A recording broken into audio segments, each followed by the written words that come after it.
Olá, muito boa noite para você. Está no ar o nosso Jornal Terra Viva. Veja agora o que é destaque no agronegócio, no Brasil e no mundo. Chega a 57 o número de casos confirmados de gripe aviária no país. BNDES dobra volume de crédito para a agricultura familiar na safra 2023-24. Balança comercial registra superávit em junho. Exportações do agro crescem mais de 5% no período. Vice-presidente Geraldo Alckmin avalia que o Brasil precisa de mais acordos comerciais e que acordo Mercosul-União Europeia está maduro. E ainda, os impactos do fenômeno El Niño variam de região para região. Nós vamos ver que lá no Rio Grande do Sul, agricultores comemoram a possibilidade de um inverno com mais chuva. Essas e outras notícias a partir de agora no Jornal Terra Viva.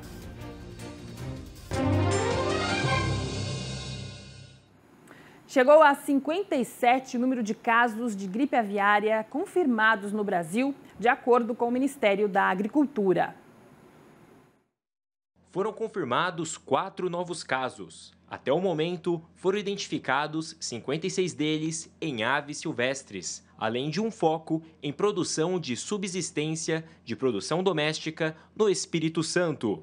De acordo com o Ministério da Agricultura, 15 investigações estão em andamento. A pasta informa que contabiliza a ocorrência da doença em 7 estados. São eles: Bahia, Espírito Santo, Paraná, Rio de Janeiro, Rio Grande do Sul, Santa Catarina e São Paulo.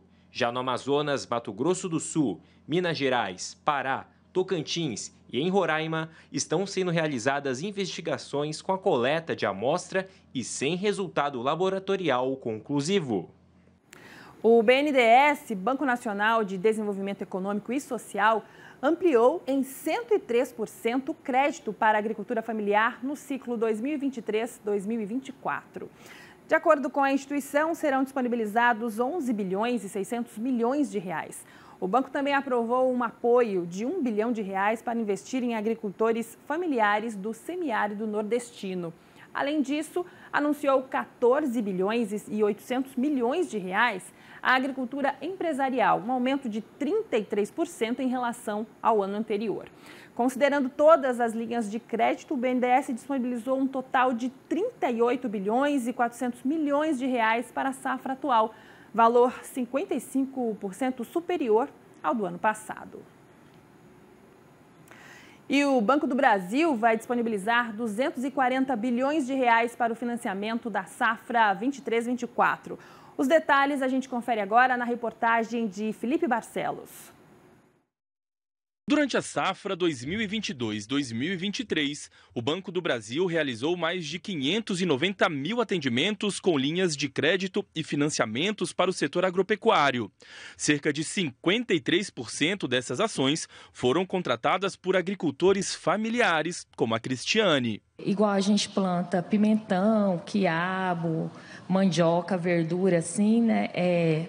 Pequeno, né, ainda. Mas, graças ao Banco do Brasil, a gente está crescendo. Com os créditos, custeio, mais alimento, que a gente conseguiu adquirir o caminhão, né? E graças ao caminhão, a gente consegue tirar a verdura do campo para a cidade, né? Aí ajuda muito a gente.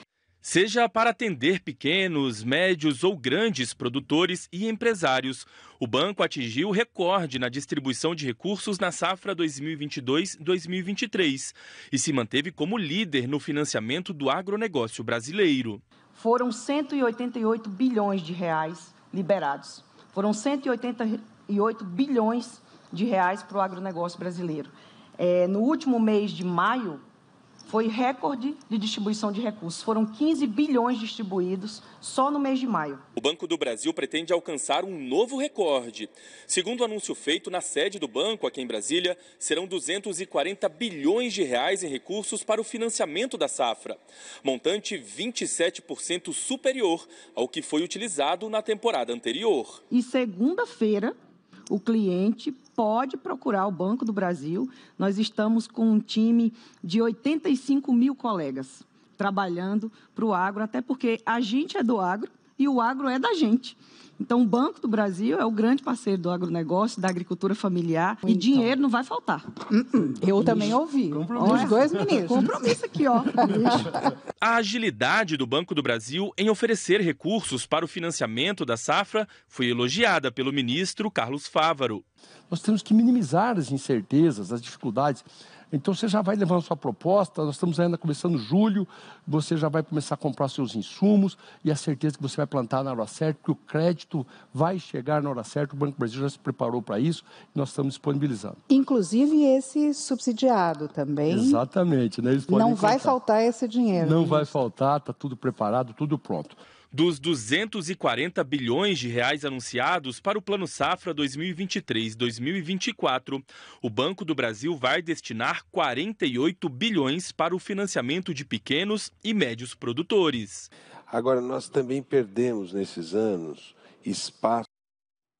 E olha, há uma expectativa de que o Congresso Nacional se esforce para votar a reforma tributária até sexta-feira. Em entrevista exclusiva ao jornal Gente, do Band News TV e da Rádio Bandeirantes, o vice-presidente da República, Geraldo Alckmin, disse que o objetivo do projeto é reduzir o custo Brasil, simplificar o sistema e desonerar a exportação.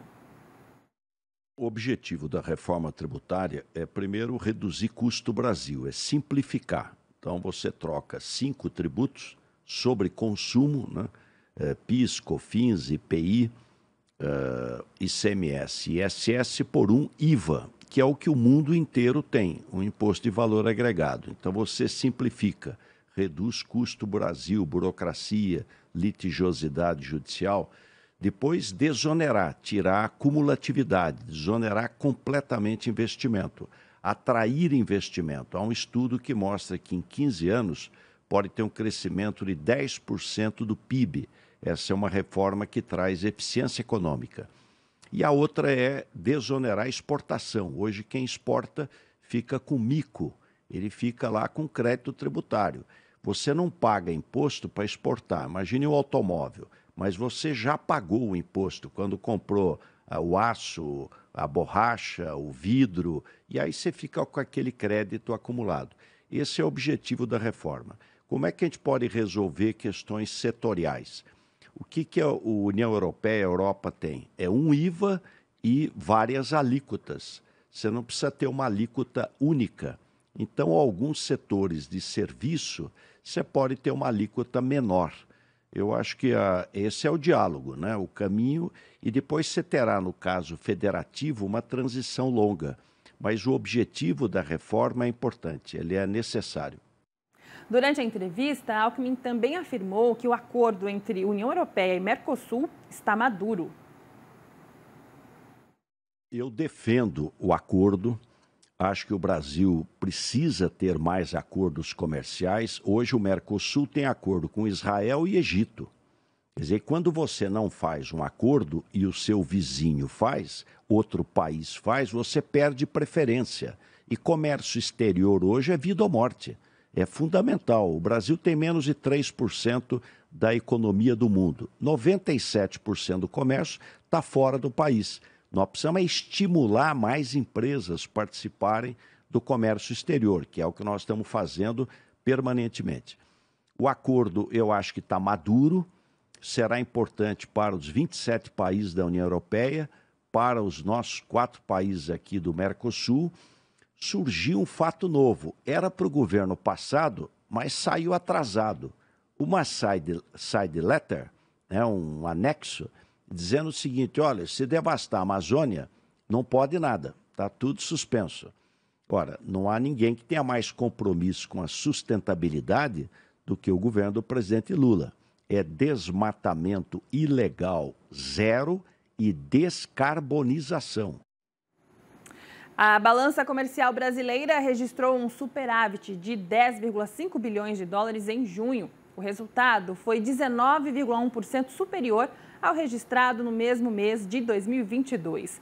De acordo com a Secretaria de Comércio Exterior, as exportações do agro cresceram 5,33%. E quem tem mais detalhes do desempenho do agro na balança comercial em junho é o Silmar César Miller, que já está conectado aqui conosco. Olá, Silmar, muito boa noite para você. Bom, Silmar, qual que é a sua avaliação, né, da performance do nosso segmento aí neste último mês? Muito boa noite, Daiane. Boa noite aos nossos amigos do canal Terra Viva. Pois é, o desempenho do agro na contramão do geral das exportações brasileiras foi extremamente positivo mais uma vez agora no mês de junho. Um crescimento de 5,3% para 8,1 bilhões de dólares aqui nesse mês de junho. E no acumulado do semestre que terminou agora em junho, crescimento ainda maior, de 7% para 43,1 bilhões de dólares.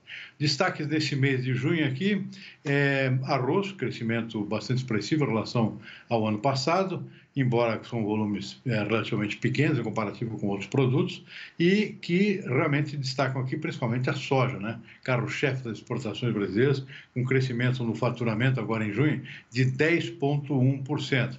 Foram 13,9 milhões de toneladas, com um crescimento de 38,9%. O preço médio não ajudou muito, caiu 20,7%. A produção recorde aqui no Brasil acabou derrubando os preços no mercado internacional, mas mesmo assim o saldo foi positivo, extremamente positivo em termos de faturamento, crescimento de 10,1%. Carne bovina com uma boa recuperação em termos de volume, foram 26% a mais, 192,7 mil toneladas agora no mês de junho. Mas o preço médio caiu. E a gente já vinha acompanhando isso desde o início do ano, houve toda aquela parada das importações da China, e isso acabou derrubando os preços médios do mercado internacional. Portanto, o preço não ajudou, o faturamento não teve o mesmo desempenho do crescimento em volume, que é muito bem-vindo, positivo, mas com faturamento menor do que se poderia esperar com esse aumento de volume. Açúcar, crescimento aqui em volume e também em valores, é um grande destaque desse ano. Os preços estão altos no mercado internacional, safra desse ano é maior, consequentemente os excedentes exportáveis também, então o Brasil está exportando mais açúcar e um preço melhor do que no ano passado. Um crescimento aqui nas exportações brasileiras para 1,48 bilhão de dólares agora no mês de junho, crescimento espetacular de 60,2%. E no acumulado dos últimos 6 meses, o desempenho também continuou sendo liderado pela soja, aqui, crescimento de 9,7% no faturamento, seguido de outros produtos aqui importantes na nossa pauta comercial, como é o caso da carne de frango, por exemplo, açúcar e também farelo de soja. Então, o desempenho positivo e a tendência é continuar assim, mesmo com preços médios menores para alguns produtos, como é o caso da soja e do milho, a tendência é que o Brasil feche o ano com um novo volume expressivo de exportações aqui, em termos de faturamento, por conta de volume, principalmente, mas também preços médios melhores para alguns produtos importantes. É bom lembrar que temos uma segunda rodada agora de muito volume a ser exportado, que é o segundo semestre, que está começando agora. Safra recorde de milho, consequentemente volumes recordes para exportação e também volumes espetaculares aqui, no caso do açúcar, que tem safra muito grande, muito maior esse ano e com preços muito bons. Daiane? Com certeza, Silmar. E, Silmar, como que os mercados, né, fecharam aí nesse começo de semana? A gente conversou na sexta-feira, a gente acompanhou algumas surpresas em relação à soja e milho, por exemplo. E qual foi a sequência aí nesse começo de semana, nessa segunda-feira? Bom, a soja voltou a subir nesta segunda-feira, acompanhando aquele desempenho que já houve na sexta-feira, depois que foi divulgado aqueles números surpreendentes sobre a área plantada nos Estados Unidos. A área de soja caiu e ninguém esperava por isso, e a área de milho cresceu mais do que se esperava. O milho tentou, inclusive, uma reação hoje, depois de uma queda na sexta-feira, mas não teve muito sucesso. Isso acabou fechando em queda em alguns contratos futuros negociados na Bolsa de Chicago. A soja voltou a subir, subiu 1,8% hoje, em alguns contratos mais próximos, ainda refletindo essa redução bastante expressiva de 4,5% na área de plantio dos Estados Unidos. Isso deve manter o mercado ainda bastante aquecido no decorrer dessa semana, porque realmente foi uma surpresa. O trigo caiu hoje 1,4%. Na Bolsa de Nova York, o algodão voltou a subir, também como reflexo de uma área menor do que o esperado nos Estados Unidos. Segundo o levantamento divulgado sexta-feira pelo Departamento de Agricultura americano, o algodão vai ter uma área 19% menor esse ano. Isso mantém os preços bastante elevados, que é uma boa notícia para o produtor brasileiro, que está começando colheita de uma safra nova de algodão aqui no nosso país. Café arábica em Nova York fechou em alta, 0,9%. Açúcar também, 2,3%. Cacau foi outro produto que subiu hoje, 1,4%. Na contramão foi o suco de laranja, que caiu 0,9%. E o boi gordo aqui no mercado futuro da B3 em São Paulo fechou estável hoje, nos contratos mais próximos. Mercado financeiro com dólar subindo 0,4%, R$ 4,81. E o mercado de ações, na nossa B3 aqui, o índice Bovespa subindo 1,3% nessa segunda-feira, Daiane. Silmar, muito obrigada, viu, pelas informações aí sobre o fechamento de hoje. Ótimo começo de semana para você e a gente volta a conversar amanhã.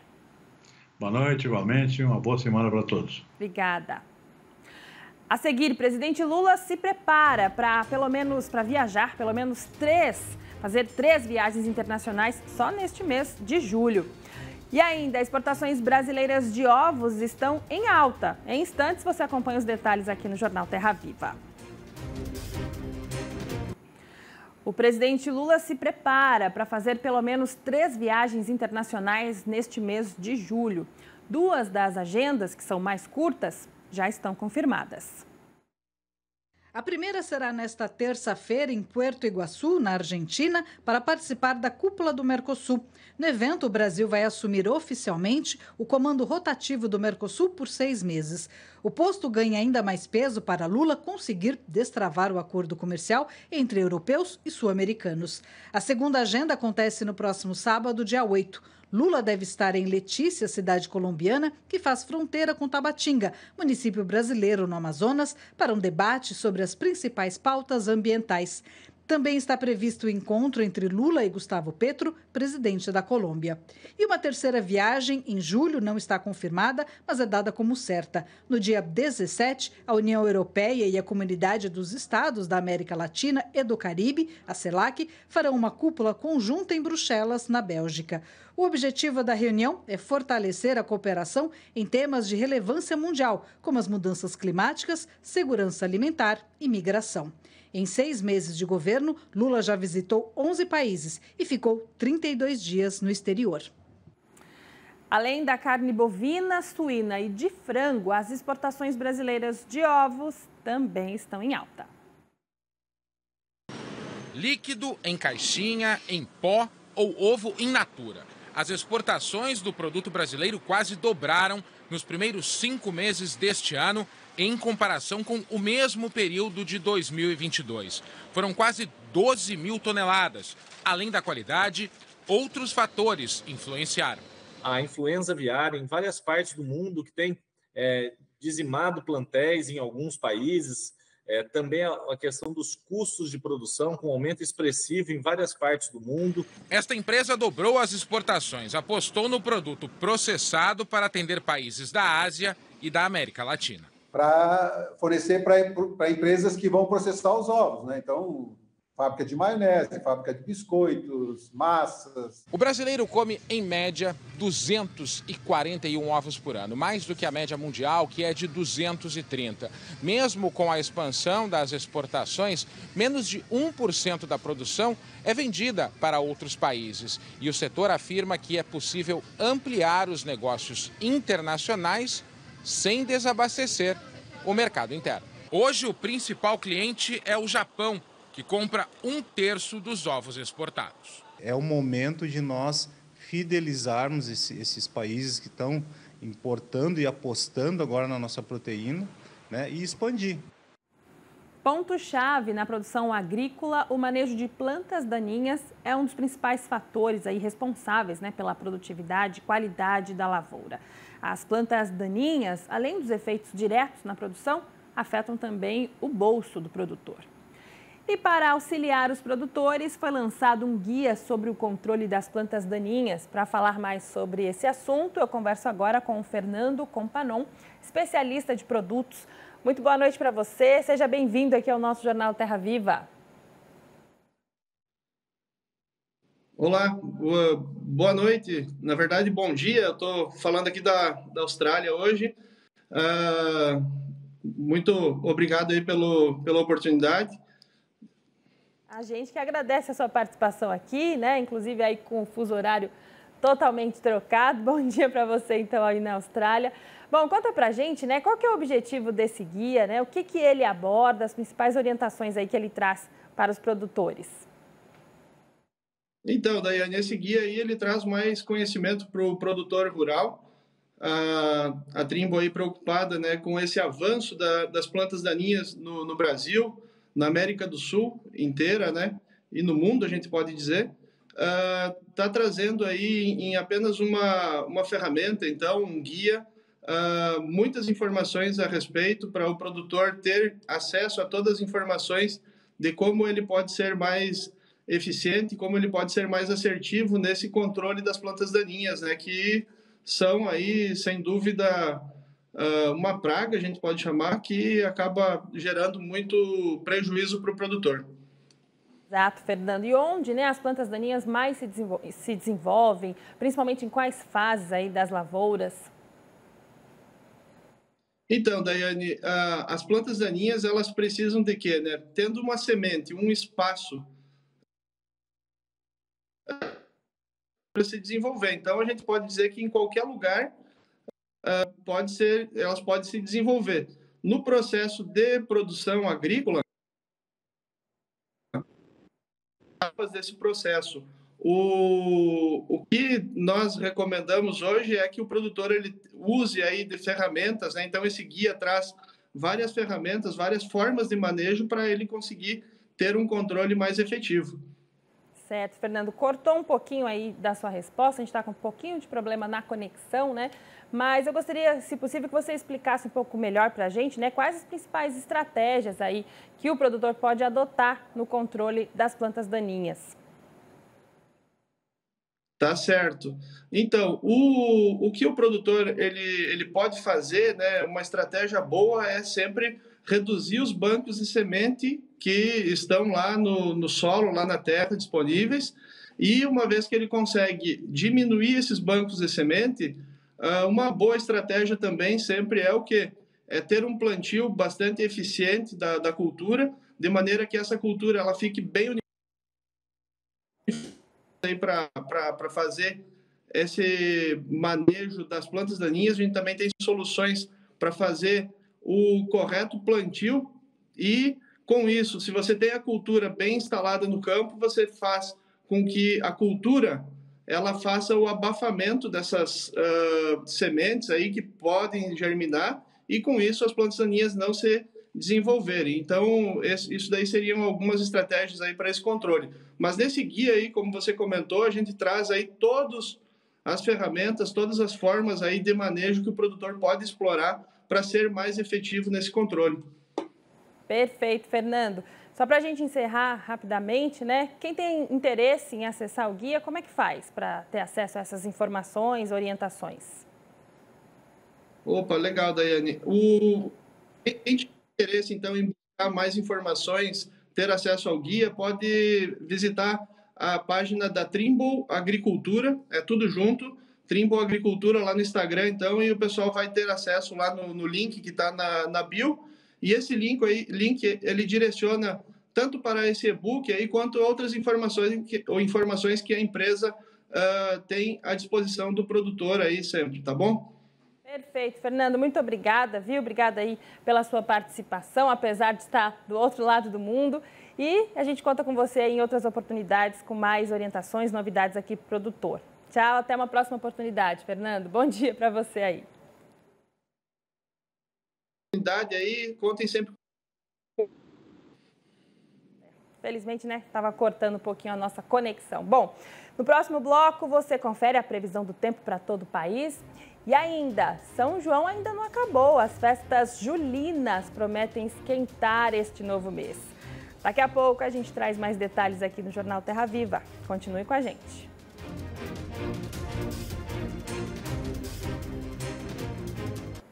E os impactos da chegada do fenômeno El Niño variam de região para região. No Rio Grande do Sul, por exemplo, os agricultores estão comemorando a possibilidade de um inverno com mais chuva. O Robertson produz soja e arroz no Rio Grande do Sul e está animado com a previsão de mais chuva do que o normal neste inverno. A gente sabe que pode vir mais produção de grãos e mais conforto para o agricultor. Junto da boa expectativa, vem o desafio na hora do plantio. A gente tem que plantar no seco, o tempo que o solo que não está tão encharcado é menor e aí tem que aproveitar essas janelas. Talvez durante o El Niño vão ter que trabalhar dia e noite, né?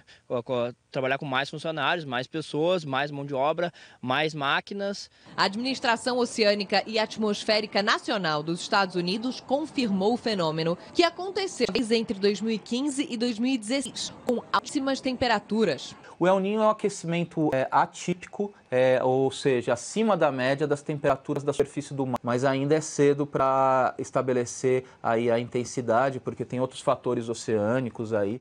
Em um país como o nosso, que tem o tamanho de um continente, os impactos no clima variam de região para região.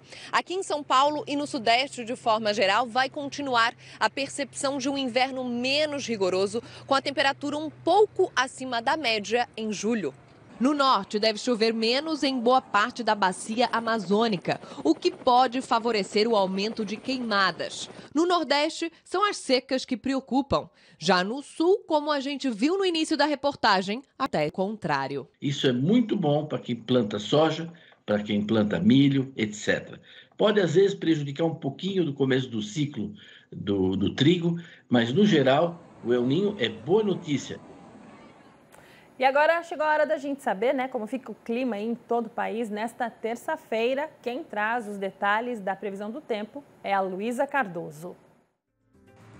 Nesta terça-feira, a área de alta pressão ainda vai inibir a formação de nuvens carregadas sobre a maior parte do país. Então, o tempo fica firme, com o sol aparecendo em todas as áreas em amarelo, desde o Rio Grande do Sul até áreas do norte e também do Mato Piba.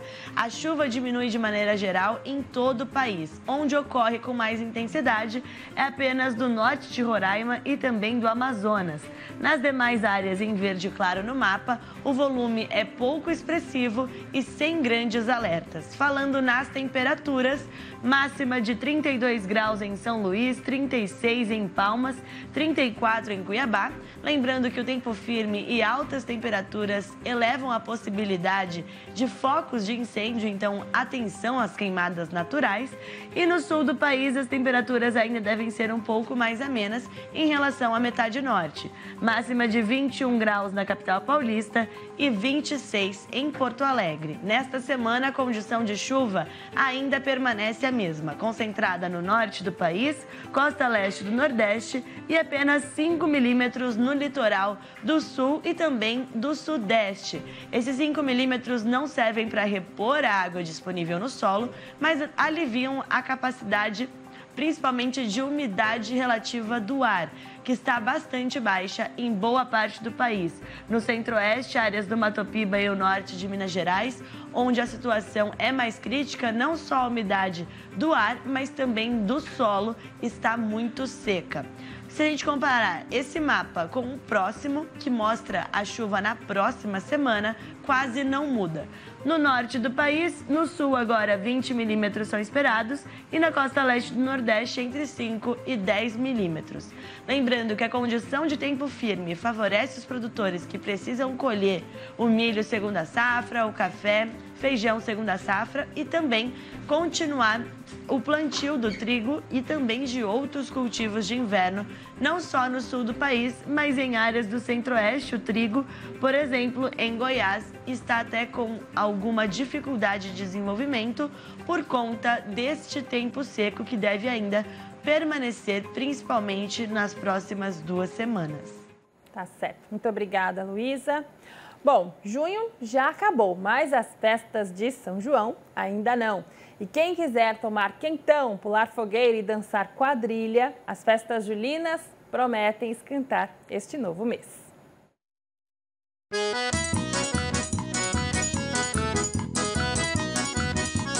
Nesse arraiá que durou 12 horas em Belo Horizonte, teve de tudo: milho verde, canjica, bandeirinhas, brincadeiras e touro mecânico. Conseguiu domar o touro ou não muito? Foi difícil. Derrubou? Derrubou. tinha até Barraca do Beijo. Barraca do Beijo, nada melhor ganhar um beijo do filhão, né? Com certeza. Melhor coisa. É mais sincero, né? E é claro, muita quadrilha. Todas as comunidades de Belo Horizonte têm grupos de quadrilhas que mantêm viva essa cultura. É um prazer enorme fazer parte dessa festança. Já que no bairro Santa Teresa, um dos mais boêmios de BH, a festança aconteceu ao ar livre. Os arraiais embalam multidões em todo o país.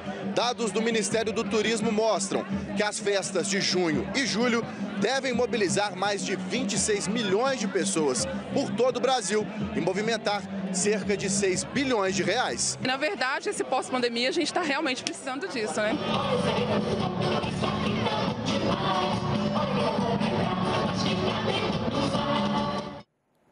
E que bom, né? Que agora as festas vão até o mês de julho. Bom, nosso Jornal Terra Viva vai ficando por aqui.